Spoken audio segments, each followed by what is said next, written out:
సత్య గారు చాలా క్లియర్గా ఉన్నారు. ఎందుకంటే ఇప్పుడు ఇక్కడ ఒక దశాబ్ద కాలం పాటు ఇక్కడ ప్రభుత్వం ఉండింది, దాంట్లో జరిగిన తప్పులను ఎత్తి చూపాము, అంతేకాకుండా ప్రజల్లో ఒక హోప్ క్రియేట్ చేసాము, ఆ హోప్కి వాళ్ళ ఓట్లు పడ్డాయి, సీఎం సీటు దక్కింది. అలాగే 2 పర్యాయాలు కేంద్ర ప్రభుత్వంలో బీజేపీ పార్టీ అధికారంలో ఉంది కాబట్టి ఈసారి కొత్త కూటమి ద్వారా కొత్త పేరుతో వస్తున్నారు కాబట్టి ఆ కొత్త హోప్ అన్నది మళ్ళీ ఖచ్చితంగా ప్రజల్లో వచ్చి ఈసారి మళ్ళీ కేంద్రంలో కాంగ్రెస్ పార్టీ అధికారంలోకి వస్తుంది లేదా కాంగ్రెస్ పార్టీ అలయన్స్ అధికారంలోకి వస్తుంది అన్నది ఇవాళ కాంగ్రెస్ పార్టీ నాయకులు చెప్తున్నారు.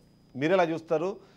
తెలంగాణ ప్రజలు ఏ బేసిస్ మీద మీకు ఓటు వేయాలి అని అంటే మీరేం చెప్తారు? నేను ఒకటే చెప్తున్నా అండి, ఈరోజు ఏదైతే సోదరుడు చెప్తున్నటువంటి వ్యాఖ్యలు ఏవైతే ఉన్నాయో నేను ఒకటే అడుగుతున్నా, వీళ్ళు చేసినటువంటి 60 ఏళ్ల పాలన, 65 ఏళ్ళు వీళ్ళు కాంగ్రెస్ పార్టీ పెట్టి ఇన్నేళ్లలో వీళ్ళు సాధించింది ఏంటో ఒకసారి మనము డిబేట్ చేసుకుంటే బాగుంటుంది. అదే విధంగా ఈ రోజు మనం చూసుకుంటుంటే పక్క రాష్ట్రంలో ఉన్నటువంటి కర్ణాటకలో నీళ్లు లేక సాఫ్ట్వేర్ వాళ్ళు నీళ్ల కోసము తల్లాడుతున్నటువంటి పరిస్థితిలో ఉన్నారు.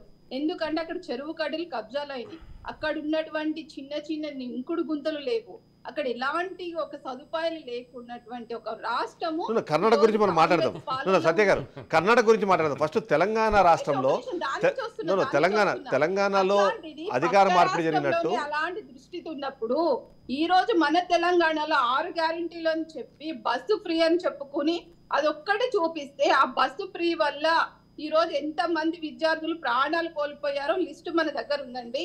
ఎందుకంటే ఇలాంటి ఒక తొందరపాటు తత్తరపాటు నిర్ణయాలతోటి ప్రజల్ని ఒక భయందారులో ఒక కన్ఫ్యూజన్ లోకి తీసుకెళ్తున్నారు. ఫస్ట్ పబ్లిక్ ని, తర్వాత వచ్చేసి ఏదైతే అమలు కానటువంటి హామీలని కురిపించడమే తప్ప అవి అమలు చేసినప్పుడు ఈ రోజు మనం ఎలక్షన్ కోడ్ 72 రోజులు అవుతుందండి. ఎలక్షన్ కోడ్ ఈ రోజు వచ్చింది.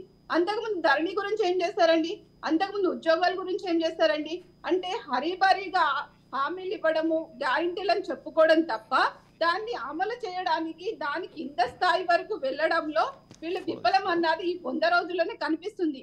కనిపించకుండా మేము ఏదో 100 రోజులు ఎలగబెట్టాము, మేము ఏదో తగలబెట్టాము, ఈ రోజు తెలంగాణ ప్రజలకు మేము అరచేతులు వైకుంఠం చూపిస్తున్నామని చెప్పుకోవడం తప్ప వీళ్ళు నిజంగా చేసింది ఏమన్నా ఉంటే, నిజంగా వాళ్ళ దగ్గర రికార్డ్స్ ఉంటే మేము ఇంతమందికి కళ్యాణ లక్ష్మి ఇచ్చాము, ఇంతమందికి కరెంటు 200 యూనిట్లు మేము ఫ్రీ ఇచ్చాము అన్నది ఒక డేటా అన్నది ఇవ్వమని చెప్పండి రేవంత్ రెడ్డి గారికి.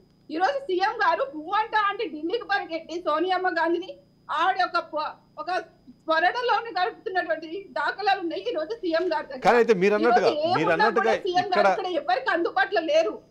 ఇప్పుడు మీరు అన్నట్టుగా ఇక్కడ పాలన అస్తవ్యస్తంగా ఉంటే, ఇక్కడ పాలన అస్తవ్యస్తంగా ఉంది అని మీరు అనే నేపథ్యంలో ఇదే తరహా ఆలోచనలో రాష్ట్ర ప్రజలు వచ్చి కేంద్ర ప్రభుత్వంలో మీకు ఇంకా ఎక్కువ సీట్లు ఇచ్చే అవకాశం ఉంది అని మీరు భావిస్తున్నారా? 100% అండి. ఈ రోజు నరేంద్ర మోడీ గారు ఏ సభ పెట్టినా కూడా పార్టీలకు అతీతంగా ప్రజలు వచ్చి స్వాగతిస్తున్నారు.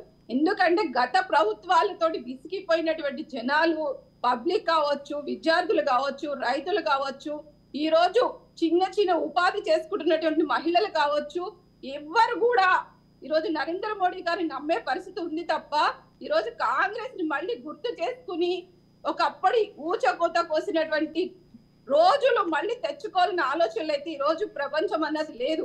ఎందుకంటే మనం అందరం కూడా మనకి తెలుసు ఇంత వెనుకబడిలో ఉన్నటువంటి మన భారతదేశాన్ని ఈ రోజు